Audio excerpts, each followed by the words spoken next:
Lexus IS 250 kutoskoneella takaveto. Helmiäisvalkoinen.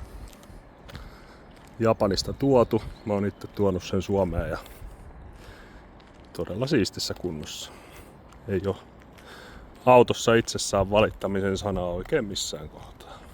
Tietysti luonnollista kulumaa nyt jostain löytyy, ettei se nyt olekaan uusi.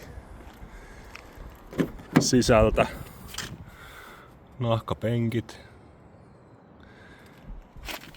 Löytyy kyynärnojaa ja mukitelinettä ja suksiluukkua ja sähkölasit takana, sähkötoiminen takaverho. Etujakkarat sähköiset 3 muistipaikalla. Sisäpäin kääntyvät peilit.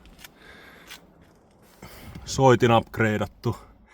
Siinä on toi Android 10-tuumaisella näytöllä.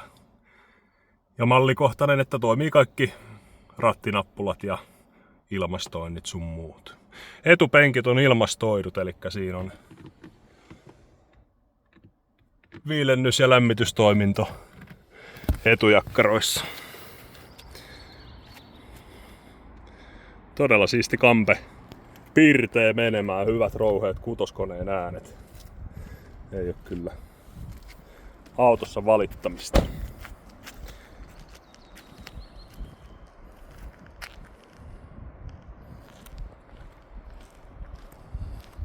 Vanteet. Tässä videolla on nyt, noi on niinku talvivanteet, niissä on kitkat, tuoreet. Ei oo ajettu kuin 1 talven vasta noilla kitkoilla. Sitten kesävanteena mulla löytyy sellaiset BBS siihen. Niissäkin on ihan hyvät renkaat. Todella hyvä ja toimiva setti. Ja huollettu.